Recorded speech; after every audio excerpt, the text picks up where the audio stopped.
음,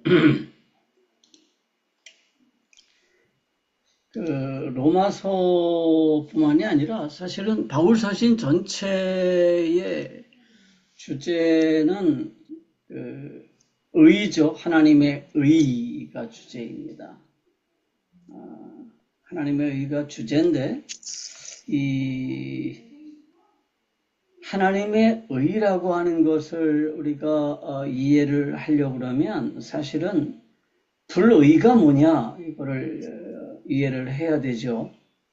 그래서 사실은 불의라고 하는 문제가 사람들이 굉장히 많이 오해하는 것이 불의는 이런 거다라고 오해합니다. 불의는 뭐냐면 도덕적인 흠결이라고 오해를 해요. 그러니까 내가 도덕적으로 완결하지 못한 상태라고 이해를 하니까 의라고 하는 것을 뭐라고 이해를 하느냐 하면 도덕적으로 올바른 상태 혹은 도덕적인 응? 흠결이 없는 버리지 말라고. 라고 이해를 합니다. 갖고 와. 잠깐요. 음소거를 좀 그런데 성경에서 말하는 이 불의라고 하는 것은 도덕적인 흠결이 아니에요. 성경에서 말하는 불의는 특히 하나님과 관련돼서 이 불이라고 하는 것은 우리가 하나님 앞에 나아갈 수 없게 된 이유입니다. 하나님과의 관계가 단절된 이유 혹은 하나님 앞에 설 수 없게 된 까닭 이런 게 불의라고 그러죠. 그래서 우리가 이 불의를 제대로 이해하지 못하면 의라는 게 뭔지를 이해할 수 없습니다. 그래서 불의가 하나님 앞에 나아갈 수 없게 된 이유라고 그러면 의는 하나님 앞에 설 수 있는 자격 이렇게 설명을 할 수가 있죠. 그래서 성경은 불의라고 하는 것에 대해서 끊임없이 설명하고 또 의라고 하는 것에 대해서도 끊임없이 설명을 하고 있습니다. 자, 그러면 인간이 불의하게 된 이유가 뭘까요? 인간이 불의하게 된 이유는요, 창세기 3장 5절에 하나 사했어? 하나? 잠깐요.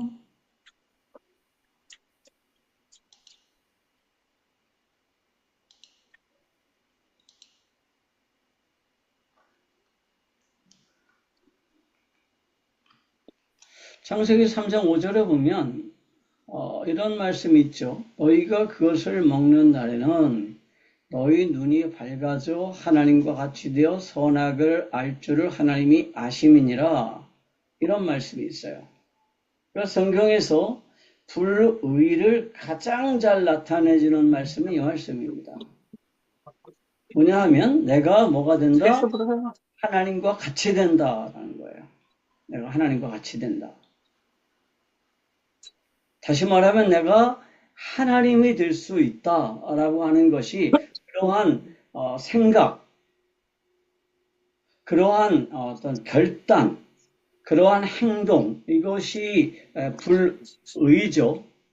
그래서 창세기 3장 5절에서 대표적으로 불의한 존재가 마귀인데 이 마귀가 뱀의 모습으로 인간에게 나타나서 인간을 유혹하죠. 네가 이 선악과를 먹으면 네 눈이 밝아져서 네가 하나님처럼 된다는 거예요. 그런데 네가 하나님처럼 된다는 게 무슨 뜻이냐 하면 네 눈이 밝아져서 하나님과 같이 돼서 선악을 알게 된다라고 하는 거죠. 그래서 여기서 선악을 안다라고 하는 말을 우리가 기본적으로 가지고 있는 인식으로는 어떻게 생각을 하냐면 뭐가 옳은 일이고 뭐가 나쁜 일인지를 구별할 수 있게 된다. 그렇게 인식을 해요. 그런데 사실은 이 선악을 안다라고 할 때 이 성경에서 말하는 이 선이라고 하는 개념이 굉장히 중요합니다. 그러니까 우리는 선이라고 하는 것을 어떻게 생각을 하냐면 누구에겐가 유익이 되는 행동, 그죠? 누구에겐가 유익을 끼치는 어떤 일이라고 선을 이해를 해요. 그런데 사실은 성경에서 선이라고 하는 이 단어는요, 이 토부라고 하는 단어를 쓰거든요. 이게 이제 성경에서 사용하는 선이라고 하는 단어입니다. 그런데 이 토부가 가장 많이 사용된 장이 창세기 1장과 2장입니다. 그래서 하나님께서 이 물질 우주를 창조하실 때 빛과 어둠을 나누시고요. 물과 뭇을 나누셨어요. 물과 물을 나누셨어요. 그러면서 공간을 창조하셨습니다. 이게 둘째 날 하나님의 창조 기사인데 이렇게 해놓고 나서 뭐라 그랬냐면 하나님 보시기에 좋았다 그랬습니다. 선하다라고 하는 거예요. 셋째 날은 식물들을 창조하셨죠. 그리고 하나님 보시기에 좋았습니다. 넷째 날은 새와 바다 짐승, 땅 짐승들을 창조하시고 중력을 창조하셨어요. 그러면서 우주의 공간들을 나누셨어요.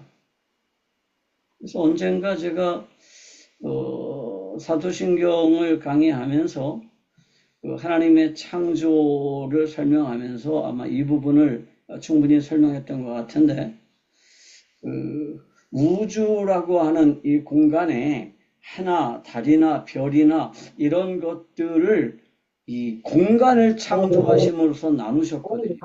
그게 셋째 날 하나님, 넷째 날 하나님께서 하신 일이고 다섯째 날은 이제 여러 가지 짐승들을 창조하셨습니다.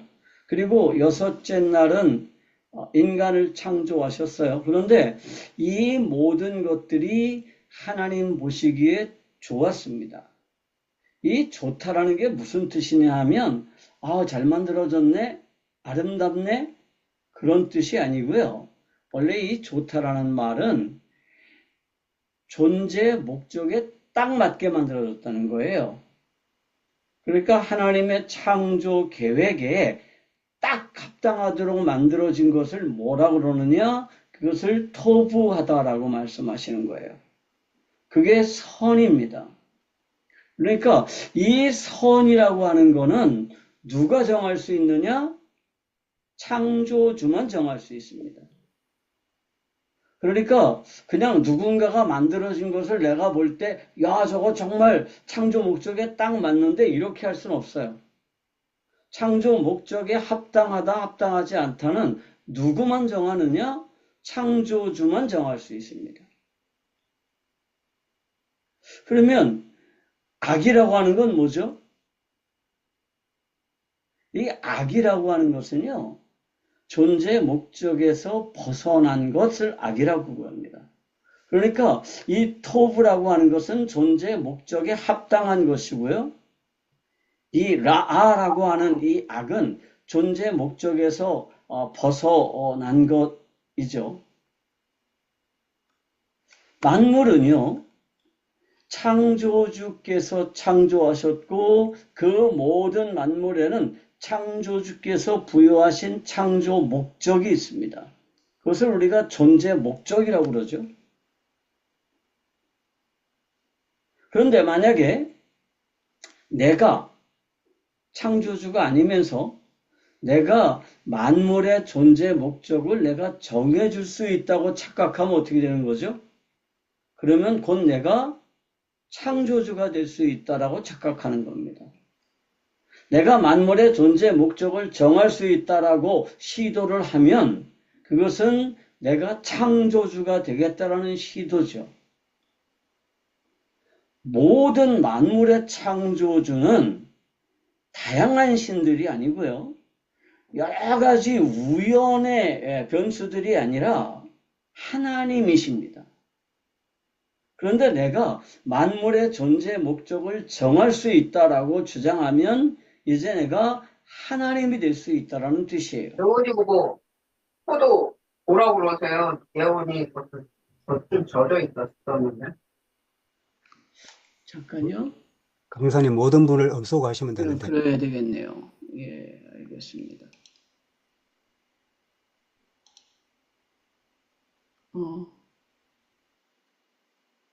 제가 맨날 이게 헷갈립니다. 어디 있지, 음소거가? 오디오에 있나요? 지금 음소거 되어 있습니다. 됐어요? 예.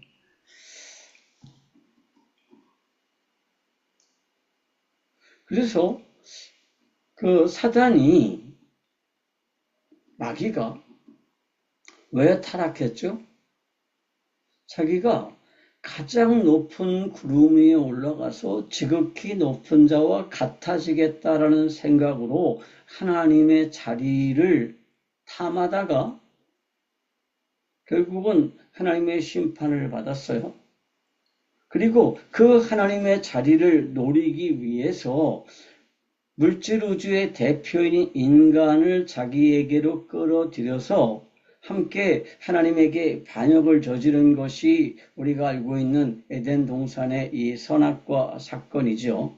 여기에서 마귀가 야, 너 이거 먹으면 너 하나님 돼. 그러니까 먹자. 그리고 하나님을 몰아내자. 그렇게 직접적으로 하진 않아요. 워낙 머리가 좋으니까. 그런데 뭐라 그러냐 하면 네가 충분히 하나님처럼 만물의 존재 목적을 정할 수도 있는데 네가 그게 안 되는 이유가 뭐냐면 하나님이 선악과를 만들었기 때문이야. 그리고 저 선악과를 먹지 못하게 하셨기 때문에 네가 하나님이 될 수가 없는 거지. 근데 네가 만약에 저 선악과를 먹으면 어떻게 되느냐? 네가 하나님처럼 되어서 만물의 존재 목적을 정할 수 있고 그리고 만물로부터 예배받는 그러한 존재가 될 수도 있다. 이렇게 유혹을 한 겁니다. 이렇게 내가 만물의 존재 목적을 정해서 창조주의 자리에 앉게 되고 창조주께서 당연히 받아야 되는 예배를 받으려고 하는 것을 뭐라 그러느냐? 그것을 불의라고 하는 것입니다. 그래서 성경에서 정말 중요한 게 뭐냐 하면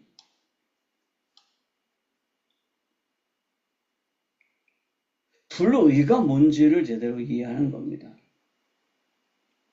그런데 이방 종교나 혹은 세상의 철학에서는요, 이 불의라고 하는 개념을 정확하게 이해하지 않고 내가 하나님이 되려고 하는 시도 자체가 불의고 그것이 원죄라고 하는 사실은 인정하지 않아요. 그러니까 이 원죄라고 하는 개념을 이해하는 종교가 없어요. 불교에도 이런 개념은 없고요. 또 이슬람에도 이런 개념이 없습니다. 유대교에도 이런 개념이 없어요. 불의가 무엇인지에 대해서 설명하는 개념이 없습니다. 그런데 이제 바울 서신을 우리가 살펴보다 보면 바울 서신의 핵심이 뭐냐?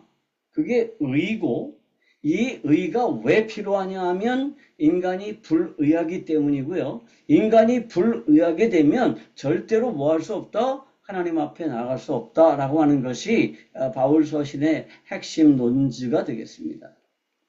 그래서 우리가 로마서를 살펴보면 도대체 이 불의가 뭔지, 의가 뭔지에 대해서 정말 깊게 설명하고 있다는 것을 이해하게 됩니다. 그래서 조금 전에도 설명했지만 존재의 목적을 정할 수 있는 유일한 분은 창조주이십니다. 그런데 창조주가 다양하게 많은 게 아니죠. 하나님은 오직 한 분이세요.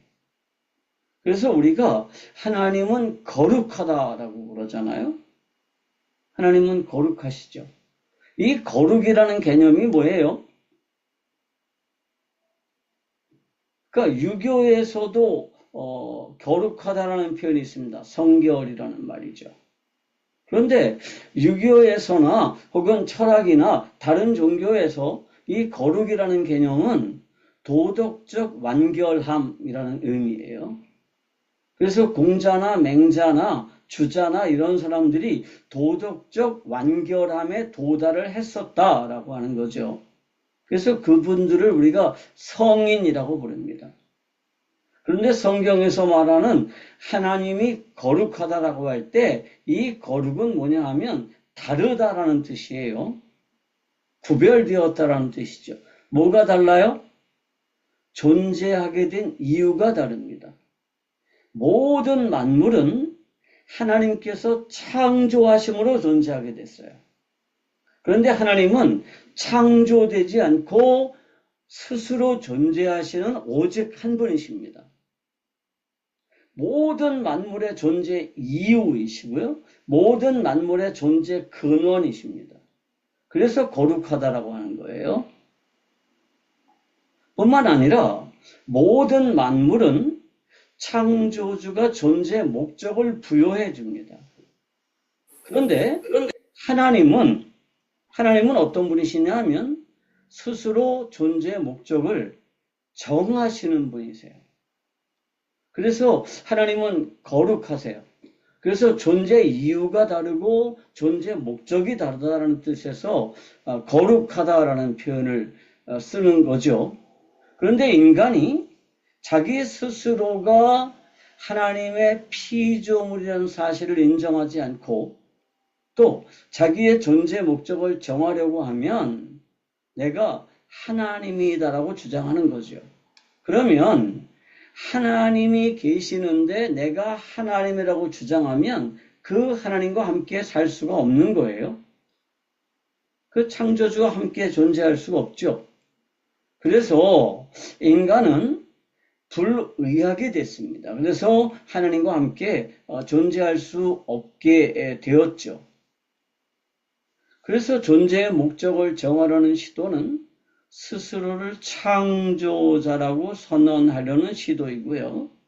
자신을 하나님이라고 주장하는 한 하나님과 함께 살 수가 없는 것입니다. 자, 우리가 왜 하나님과 관계가 끊어졌느냐? 왜 하나님과 함께 살 수가 없느냐 하면 도덕적으로 흠결이 있기 때문이다. 그는 이방 종교와 똑같습니다.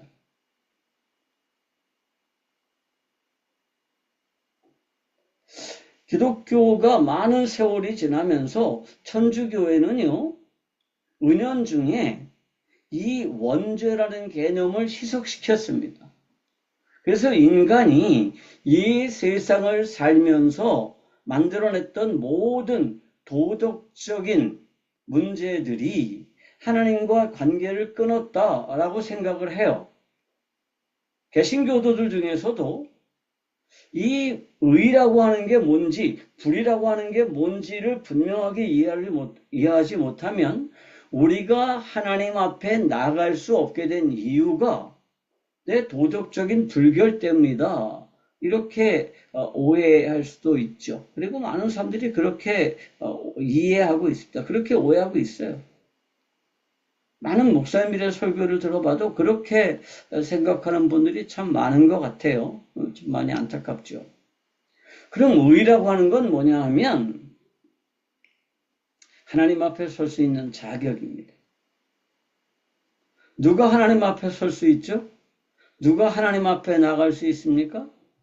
존재의 목적에 합당한 이 존재들만 하나님께 나아갈 수 있습니다.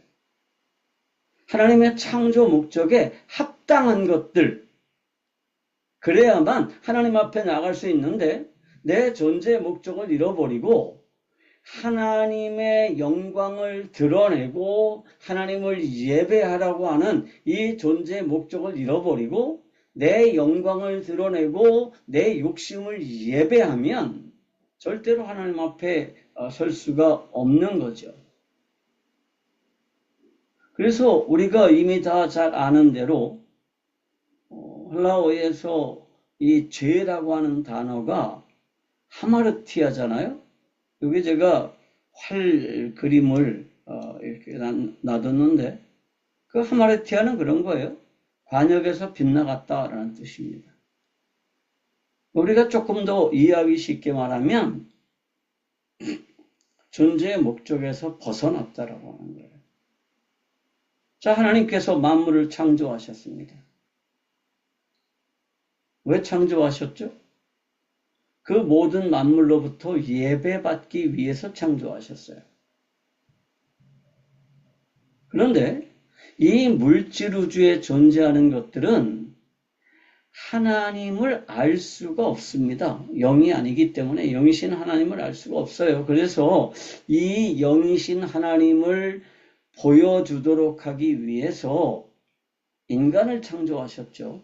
그리고 인간 안에 영을 창조하시고 그 안에 하나님이 들어와 계셨습니다. 그래서 인간을 통해서 뭐가 드러났느냐? 하나님의 영광이 드러났습니다. 그리고 그 드러나는 영광을 보면서 만물은 하나님을 볼 수 있게 됐어요. 그게 인간의 존재 목적입니다. 다시 말하면 인간은 하나님의 영광을 반영하기 위해서 존재해요. 그런데 인간이 스스로를 하나님이라고 주장하게 되면 무엇을 위해서 존재하죠? 내 영광을 드러내기 위해서 존재합니다. 하나님의 영광을 위해서 사는 게 아니라 내 영광을 위해서 살아요. 우리가 사람들을 간단하게만 생각해 봐도 다 그렇죠. 내 영광이 드러나지 않으면 우리 다 힘들잖아요. 마음이 불편하잖아요. 뿐만 아니라 인간은 모든 만물을 관리해서 하나님을 예배하도록 하기 위해서 존재합니다. 그런데 인간이 만물을 관리해서 하나님을 예배하는 게 아니라 뭐해요? 자신의 욕심을 예배하게 됐습니다. 이것을 불의라고 그래요. 그런데 이 불의가 없어진 상태, 다시 말하면 하나님 앞에 설 수 있게 된 상태가 뭐냐? 그게 의라고 하는 것입니다. 그런데 우리가 이제 로마서를 살펴보면서 아주 중요한 몇 가지 포인트들이 있습니다. 그 중에 하나가 로마서 1장 17절입니다. 거기 이렇게 기록되어 있죠. 복음에는 하나님의 의가 나타나서 믿음으로 믿음에 이르게 하나니 기록된 바 오직 의는 믿음으로 말미암아 살리라 함과 같으니라 그랬습니다. 자, 문제는 하나님의 의예요. 우리가 내 의, 내가 만들어낸 다시 말하면 무슨 도덕적인 어떤 무분별한 상태에 도달했다거나 혹은 내가 금욕과 절제를 통해서 여기 비슷하게 갔다거나 그런 걸 통해서 하나님의 의가 나타나는 게 아니라 뭐로 나타나느냐? 하나님의 의는 복음에만 나타납니다. 종교를 통해서 하나님의 의가 나타나질 않아요. 나중에 4장과 5장에 가면 유대인들이 자신들이 하나님의 언약 백성이라고 하는, 그래서 하나님의 의를 가지고 있다라고 하는 이 착각을 여지없이 부셔버리죠. 그러면서 아브라함이 의롭다 하고 이렇게 하나님으로부터 의롭다라는 지칭을 받은 것이 아브라함의 할례 때문이 아니라 믿음 때문이었다라는 사실을 이제 설명을 하게 되죠. 이 부분을 우리가 점차 확인을 하게 될 겁니다. 그런데 하나님의 의는 어디에 나타나느냐? 복음에 나타납니다. 그런데 헬라어에서 이게 문법적으로 복음에 하나님의 의가 나타난다 그럴 때 복음에도 나타나고 뭐 다른 데도 나타나고 그런다는 뜻이 아니라 복음에만 하나님의 의가 나타난다는 뜻입니다. 복음에만. 그런데 공동번역 성경은요, 이 하나님의 의라고 하는 것을 이렇게 번역했어요. 하나님과의 올바른 관계라고 번역을 했습니다. 그러니까 복음에는 하나님과의 올바른 관계가 나타나서 라고 이렇게 번역을 했거든요. 도대체 우리에게 제일 중요한 거는 내가 하나님의 의를 어떻게 수용할 거냐고, 그 하나님의 의가 내게 어떻게 주어지느냐 하는 것인데, 그 하나님의 의는 내 노력으로 만들어지거나 혹은 내 종교로 만들어지거나 어떤 다른 사람의 헌신과 수고로 만들어지는 게 아니라 무엇으로 만들어지느냐 하면 복음으로만 만들어진다. 복음으로. 그리고 이 복음으로 만들어진 하나님의 의를 내가 어떻게 수납하느냐 하면 내가 엄청난 공로를 세우거나 엄청나게 금욕을 하거나 그렇게 해서 이 의가 만들어지는 거 아니에요. 오직 무엇으로 의가 수납되느냐 하면 믿음으로만 의가 수납된다는 것입니다. 석가모니 부처가 사실은 제일 고민했던 문제가 이거잖아요. 인간이 왜 죽느냐? 왜 늙느냐? 왜 병드느냐? 생로병사의 비밀을 풀기 위해서 엄청나게 노력을 했어요. 그러면서 어느 정도의 노력을 했느냐 하면 하루에 좁쌀 새우씩만 먹고 명상을 했습니다. 그래서 라오르 박물관에 가면 그 부처의 금욕의 하는 그 부처의 상이 있잖아요. 온 몸에 뼈들이 다 드러날 정도로 그렇게 야위었어요. 그렇게 금욕을 해가면서 도대체 이 하나님의 의를 어떻게 수납할 수 있을 것인가를 고민했습니다. 그런데 그렇게 한다고 해서 하나님의 의가 주어지는 게 아니고요. 하나님의 의는 내가 깨닫는다고 해서 주어지는 것도 아니에요. 내가 정말 열심히 생각하고 또 생각하고 또 생각해서 마침내 어떤 선의 경지에 도달하는 게 아니라 이거는 믿음으로 이 복음을 수납하는 방식으로만 내게 그 하나님의 의가 주어진다는 것입니다. 그게 로마서 1장에서 아주 핵심적인 내용이죠. 그러면 이렇게 하나님의 의가 중요한데 왜 하나님의 의가 나한테 필요할까요? 의가 없으면 어떻게 되죠? 그냥 하나님과 상관없이 살면 안 되나요? 모든 사람들이 다 그렇게 생각하죠. 하나님과 함께 살 수 있으면 좋겠지. 그런데 하나님 없이도 우리 충분히 다 잘 살 수 있는데 그런 생각들을 가지고 있잖아요. 그런데 무슨 굳이 하나님의 의가 필요해? 나는 내가 만들어낸 내 의를 가지고 하나님 앞에 나가려는 시도를 계속할 거야. 그리고 하나님이 거부하면 어떻게 해요? 어쩔 수 없는 거지 뭐. 그러면 하나님 없이 살 거야. 이렇게 생각을 하죠. 그 대표적인 사람이 있죠. 그 대표적인 사람, 하나님의 의를 수용하는 방법에 대해서 내가 만들어낸 방법으로 하나님 앞에 나가려고 그랬는데 하나님이 그것을 안 받아주셨어요. 그리고 나를 안 받아주셨어요. 내가 내 방법으로 의를 만들어서 그 의를 가지고 하나님께 나가려고 그랬는데 하나님께서 나를 안 받아주시고 내가 만들어낸 그 의를 안 받아줬어요. 그래서 어떻게 해요? 하나님과 상관없는 방식으로 산 사람이 있습니다. 누구예요? 가인입니다. 자, 아담의 후손이 혹시 2명이라고 착각하시는 분들은 없죠? 뭐 이렇게 말하니까 3명이잖아요. 아벨, 가인, 셋. 근데 그런 건 아니겠죠. 아담이 몇 년을 살았어요? 930살까지 살았습니다. 930살까지 살면요. 후손들이 몇 명일까요? 제가 올해 이제 한국 나이로 69살까지 살았는데요. 제 자식들이 아들 하나, 딸 둘, 며느리 하나, 사위 둘, 거기다가 손자, 손녀들이 7명이에요. 그래서 15명인가? 이렇게 되니까 나하고 내 아내하고. 근데 이게 앞으로 100년쯤 제가 더 산다고 생각해 보세요. 그래서 내가 한 130년 혹은 170년을 산다고 생각해 보면 아마 내 자식들 얼굴도 기억 못할 거예요. 손자들, 증손자의 고손자까지 가면 번호로 매겨야 될 거예요. 주민등록번호처럼.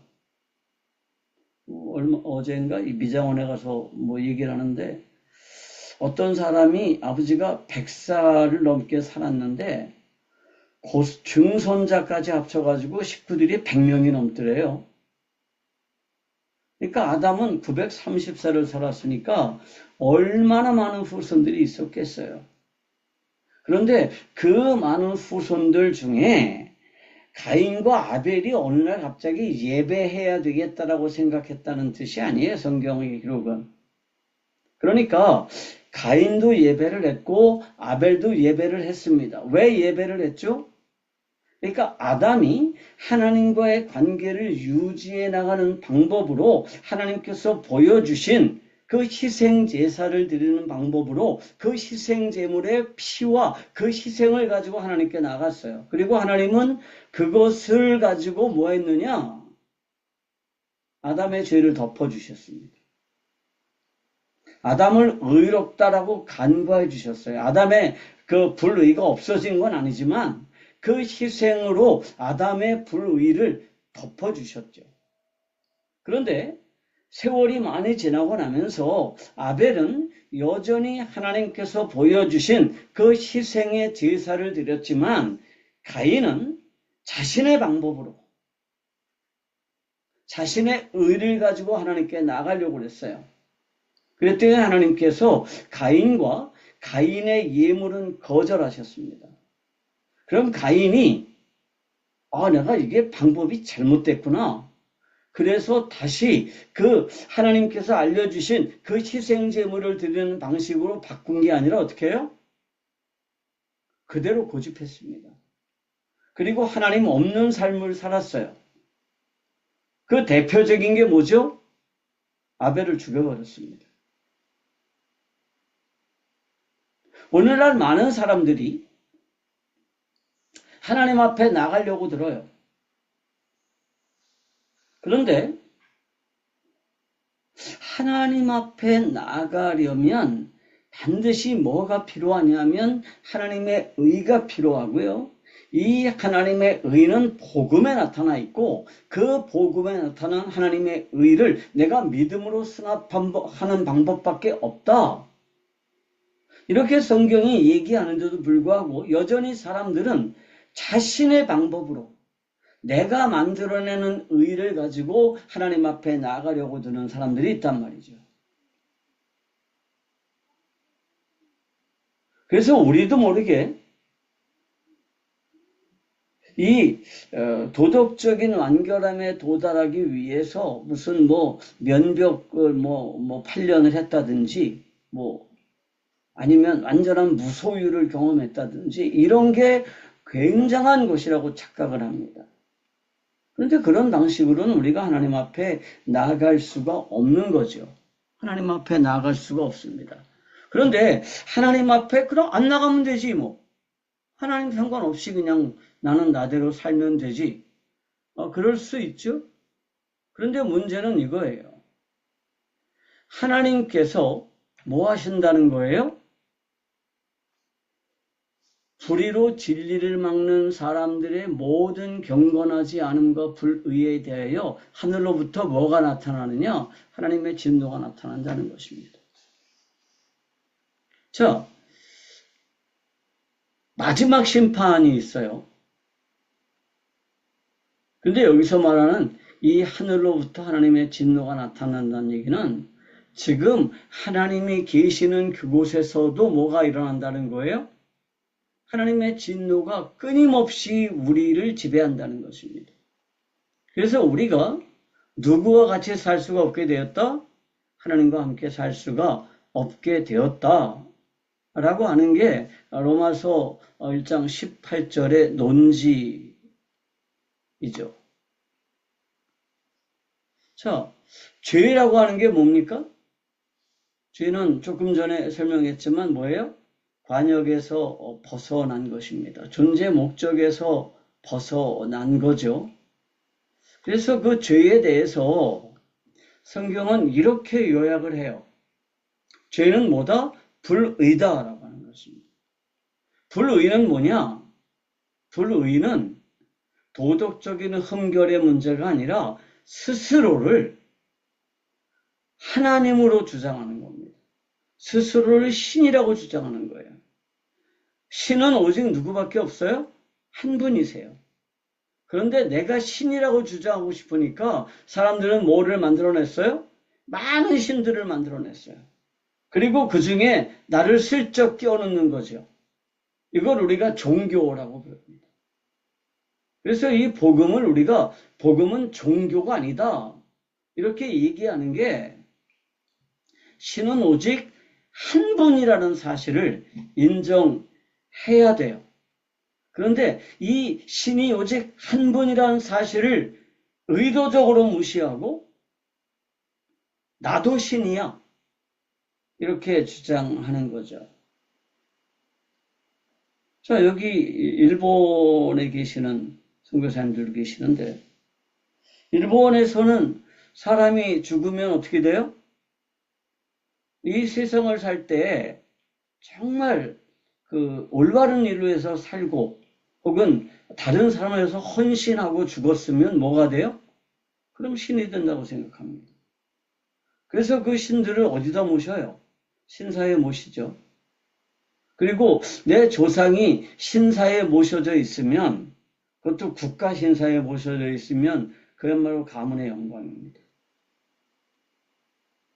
그런데 인간은요, 무엇을 위해서 존재하느냐 하면 하나님의 영광을 반영하기 위해서 존재합니다. 그런데 하나님의 영광을 반영하지 않아요. 뿐만 아니라 인간은 하나님을 예배하기 위해서 존재합니다. 그런데 인간이 하나님을 예배하지 않습니다. 오히려 뭐예요? 자신의 욕심을 예배합니다.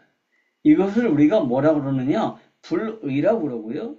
이 불의의 문제가 해결되지 않으면 절대로 하나님 앞에 나아갈 수가 없습니다. 이 불의의 문제를 해결하지 않으면 영원한 하나님의 저주를 받게 됩니다. 그래서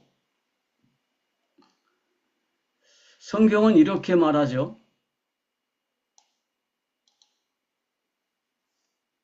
로마서 1장 21절부터 23절까지인데요. 스스로 지혜 있다 하나 어리석게 되어 썩어지지 아니하는 하나님의 영광을 썩어질 사람과 새와 짐승과 기어다니는 동물 모양의 우상으로 바꾸었느니라. 그러므로 하나님께서 그들을 마음의 정욕대로 더러움에 내버려 두사 그들의 몸을 서로 욕되게 하였으니 이는 그들이 하나님의 진리를 거짓 것으로 바꾸어 피조물을 조물주보다 더 경배하고 섬김이라. 주는 곧 영원히 찬송할 이시로다. 아멘. 로마서 1장 21절부터 23절까지의 내용입니다. 이게 불의의 구체적인 형태입니다.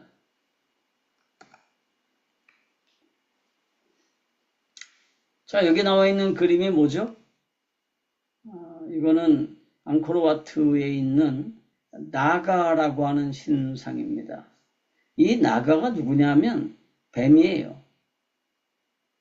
그래서 이 나가라고 하는 신을 만들어 놓고 힌두교에서는 굉장히 중요하게 섬겼습니다. 그런데 지금 힌두교에서는 인도에서는 이거 안 해요. 그렇지만 여전히 캄보디아 같은 데서는 이 나가가 중요하죠. 이 신이에요. 뱀을 신의 형상으로 만들어 놨습니다. 태국에서도 이거 많이 만들어 놨죠. 여기 보면 그 캄보디아 시엠립에 있는 바이온 신전입니다. 뭐 엄청나게 큰 신전인데 그 바이온 신전에는요, 이 기둥들마다 이렇게 조각을 만들어 놨어요. 이거 벽돌을 쌓아서 만들었습니다. 모자이크 하듯이. 근데 이게 석가모니의 상이라고 보는 사람도 있고 아니면 그 바이온 바이마르 7세 그 캄보디아의 그 크메르 제국의 아주 가장 위대했던 왕, 앙코르 톰을 지었던 그 왕의 얼굴이라고 주장하기도 합니다. 이 그림은 제가 지난 6월 달에 치앙마이에서 찍은 사진인데요. 치앙마이에 가면 그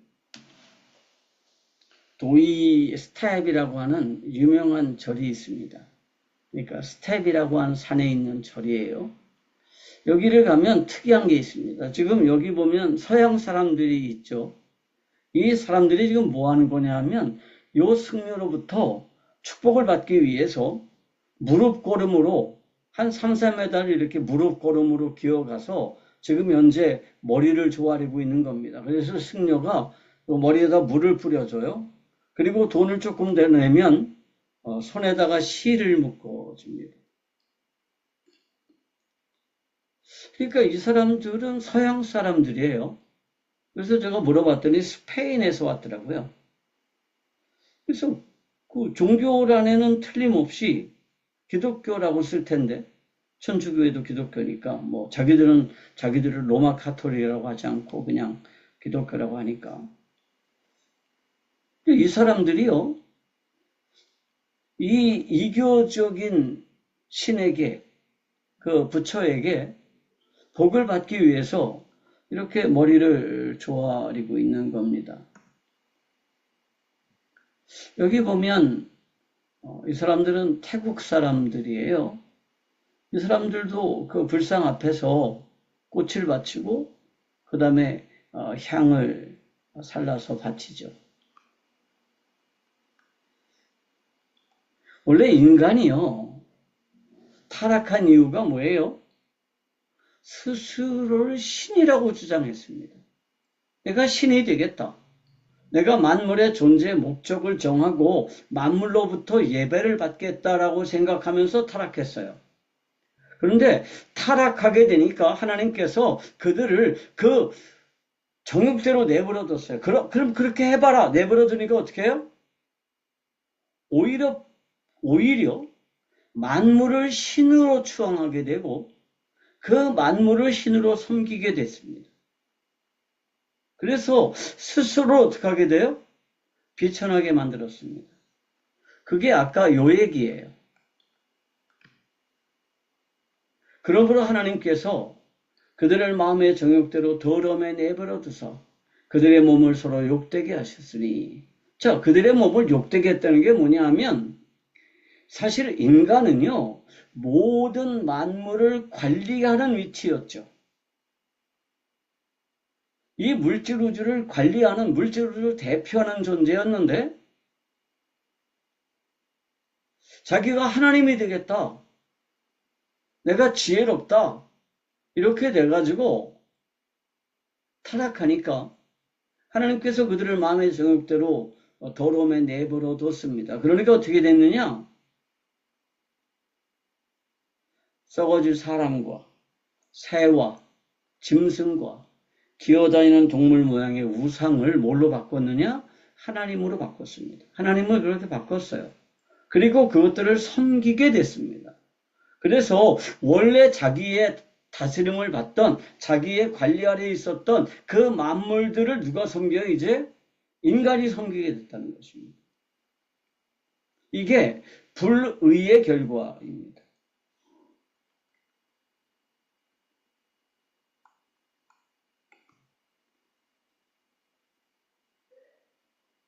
이렇게 인간이 불의해지니까, 다시 말하면 존재 목적에서 벗어나서 자신을 하나님이라고 주장하게 되니까 어떤 일이 벌어졌느냐? 인간이 불경건하게 되었습니다. 그래서 조금 전에 살펴보았던 24절의 말씀대로 하나님께서 그들을 마음의 정욕대로 더러움에 내버려 두셔서 어떻게 했느냐? 온갖 만물들을 하나님이라고 섬기기 시작했습니다. 그러면서 자기 자신을 어디에 뒀어요? 그 하나님이라고 주장하는 그 만물을 섬기는 위치에 뒀어요. 원래는 그 만물을 다스리는 존재였습니다.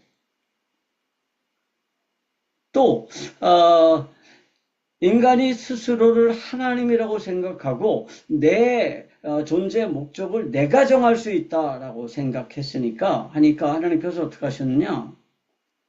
그냥 그 부끄러운 욕심에 사람을 내버려 두었습니다. 그러니까 어떤 일이 벌어져요? 그러니까 어떤 일이 벌어지느냐 하면 온갖 성범죄들이 일어나게 됐습니다. 여러분, 사람들이 왜 성적인 범죄를 저지르죠? 자신의 존재 목적을 행복이라고 생각하기 때문입니다. 그러니까 내가 사는 이유가 뭐 때문이에요? 행복하기 위해서입니다. 그런데 사람이 가장 억제하기 힘든 게 뭐냐 하면 행복을 추구할 때 가장 억제하기 힘든 그 탐욕이 사실은 성욕입니다. 그래서 이 세 가지는 사람이 참을 수가 없다며요. 수면욕, 그 다음에 식욕, 그 다음에 색욕입니다. 그런데 하나님께서 인간이 자기 존재 목적을 행복이라고 정하니까, 탐욕이라고 정하니까 그들을 그냥 그 부끄러운 욕심에 내버려 두었습니다. 그래서 어떻게 해요? 자신의 욕심을 섬기는데 그 욕심의 표현이 뭐냐 하면 행복이라는 거예요. 그래서 사람들은 행복하기 위해서 무슨 짓이든 하죠. 행복하려면 돈이 필요하니까 돈도 벌어야 되고, 친구가 없으면 불행할 것 같고. 그래서 사실은 사람이 왜 이혼합니까? 지금 내 삶이 행복하지 않거든요. 그래서 이혼하면 행복할 것 같아서 이혼해요. 왜 결혼합니까? 행복해지려고 결혼해요. 이거를 우리가 내 욕심에 따라서 사는 삶을 뭐라고 그러느냐? 그것을 불경건한 삶이라고 그래요. 그런데 이 세상의 어떤 철학도, 그러니까 힌두교도나 불교나 혹은 유교에서도 이것이 불경건이라고 가르치지 않습니다.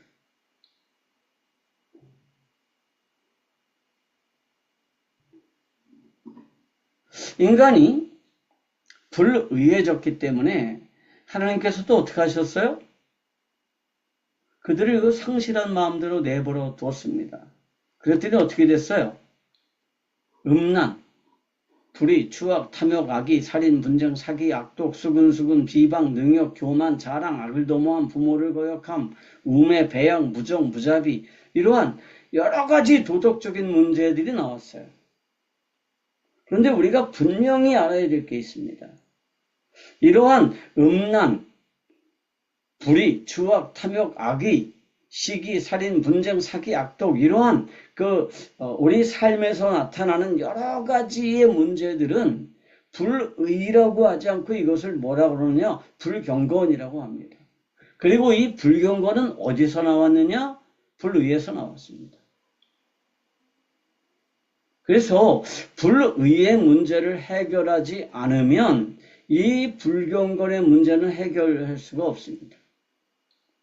불경건은요, 불의의 문제를 해결하지 않으면 불경건은 없어질 수가 없어요. 물론 우리가 정말 열심히 노력하면, 열심히 마음을 수양하면, 마음을 다스리면, 그러면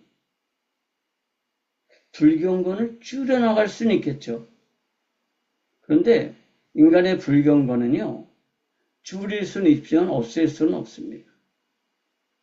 그런데 이 죄라고 하는 게 단순히 불경건의 문제가 아니라 핵심은 뭐냐? 불의의 문제입니다. 그런데 이 불의는요, 절대로 줄어들 수가 없어요. 불의는 둘 중에 하나입니다. 없애든지 그대로 가지고 있든지. 그리고 이 죄를 그대로 가지고 있으면 이 불경건이 없어질 수가 없어요. 그게 사실은 우리의 현실입니다.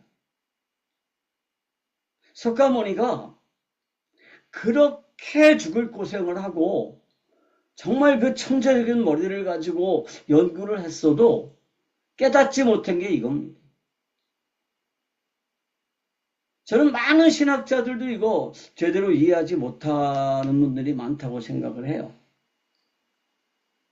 죄는요, 불의의 문제가 없어지지 않으면 절대로 죄는 없어지지 않습니다. 죄는 줄어들질 않아요. 죄가 없어지지 않으면, 이 불의가 없어지지 않으면 불경건도 완전히 없어질 수가 없습니다. 불경건은 조금 줄어드는 것처럼 보일 수가 있겠죠. 불경건은 줄일 수 있지만 뭐는 줄일 수 없다?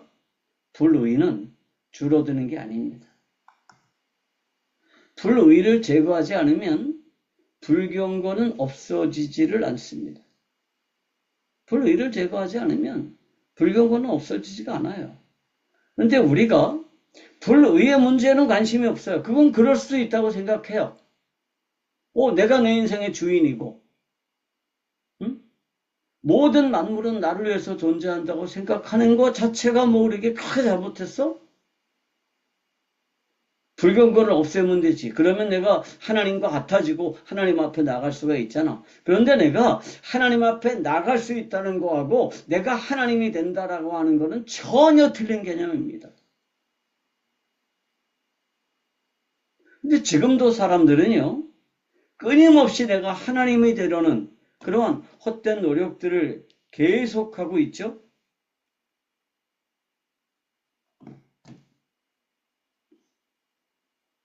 그런데 불의를 없애지 않으면 불경건은 없어지지가 않습니다. 그런데 이 불의를 제거한 이 의로운 상태는 어디에만 나타난다고요? 복음에만 나타난다는 것입니다. 죄를 줄일 수는 없어요.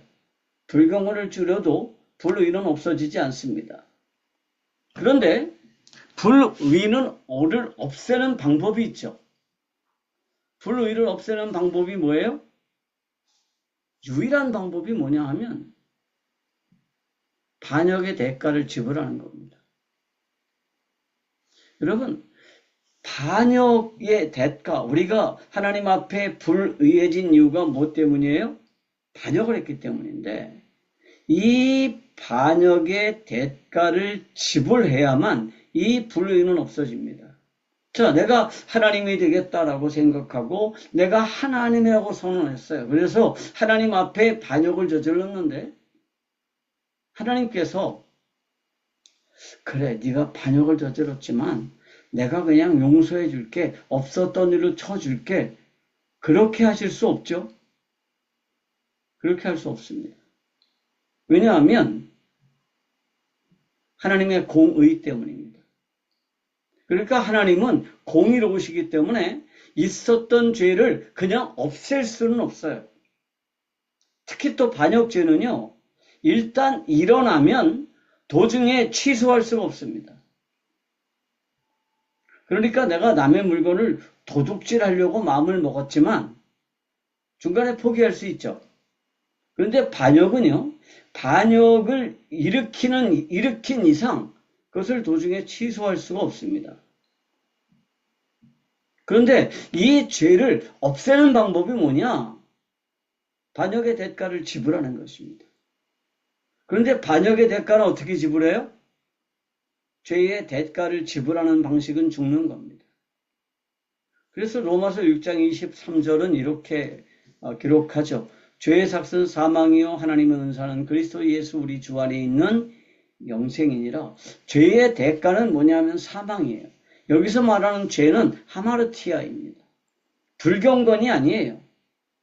우리의 삶에서 나타나는 그러한 부도덕이 아니라 여기서 말하는 죄는 뭐냐 하면 내가 스스로 하나님이라고 주장하는 그 불의입니다.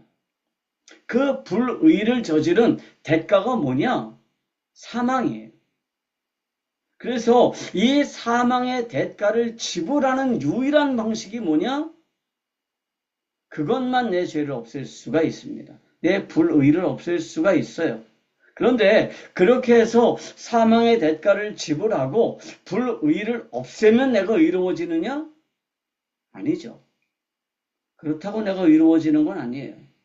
그런데 하나님께서 그 하나님의 의를 어디를 통해서 보여주세요? 복음 사건을 통해서 보여줍니다. 그리고 그 복음 사건을 우리가 신뢰하고 그 복음 사건을 내가 받아들이고 내가 복음 사건 안에 있음으로써 내게 뭐가 주어지느냐? 그리스도의 의가 주어진다는 것입니다.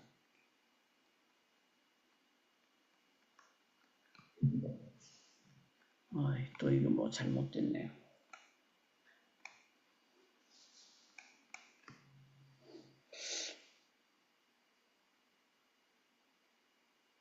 그래서 우리가 이제 의로워졌다라는 표시로 뭐를 하죠? 자, 아브라함이요, 하나님으로부터 약속을 받아요. 뭐 다음 주에 얘기하겠지만. 그리고 하나님과 언약을 체결합니다. 물론 이 언약은 아브라함이 함께 참여한 그러한 계약이 아니라 하나님이 일방적으로 행하신 약속이죠. 그래서 우리는 그것을 언약이라고 불러요. 그 언약을 체결한 이후에 하나님께서 아브라함에게 시킨 일이 뭐냐 하면 할례 받으라는 겁니다. 그래서 아브라함과 아브라함의 온 가족이 할례를 받았습니다. 할례를 받았다는 얘기는 뭐예요? 이제 자신들은 하나님의 언약에 참여했다는 뜻입니다. 그런데 할례라는 게 뭐예요? 내 생식기의 일부분을 잘라내는 방식입니다. 다시 말하면, 자, 원래 그 아담이 하나님 앞에 나가는 방식이 뭐였어요? 짐승을 잡아서 그 짐승의 희생과 짐승의 피를 가지고 하나님께 나가는 건데, 자, 하나님께서 아브라함과 언약을 체결하시고 그 언약 백성이라는 표징으로 내 몸에 간직하라고 하신 게 뭐냐 하면 그게 할례입니다. 그런데 그 할례를 받기 전에 하나님께서 어떻게 하시냐면 아브라함이 하나님을 믿으니 하나님께서 이것을 뭐로 여겨주셨다? 의로 여겨주셨다라고 하는 거예요. 그리고 그 의로 여겨진 의의 백성, 그 의를 가지고 있는 백성이라는 표시로 할례를 받습니다. 그런데 이게 신약시대에 오면요, 어떤 개념으로 바뀌느냐 하면 로마서에 따르면 우리가 예수 그리스도를 믿음으로 이제 불의가 제거되고 예수 그리스도와 함께 부활됨으로써 내게 의가 선물로 주어졌다라고 하는 것을 내가 확인하는 방법이 있어요. 모든 사람들 앞에서 확인하는 방법이 뭐예요? 그게 세례를 받는 겁니다. 그래서 그리스도와 합해서 세례를 받아서 뭐가 되는 거예요? 그리스도와 함께 죽는 거예요. 그리고 그리스도와 함께 합해서 뭐예요? 부활해요. 그래서 그리스도와 함께 다시 살아나는 것입니다. 이게 유일하게 불의를 없애고 의를 선물로 받는 방식입니다. 이 방법 외에는 없어요. 자, 그러면 아브라함이 하나님 앞에서 의롭다라고 인정을 받았는데 어떤 방식으로 의롭다라고 인정을 받았을까요? 그 문제는 다음 주에 계속 해 나가도록 하겠습니다. 오늘 제가 좀 몸이 안 좋아서요. 하루 종일 좀 토하고 굉장히 힘든 상황이었습니다. 그래서 오늘은 여기까지 하고 질문 받도록 하겠습니다. 기도합니다.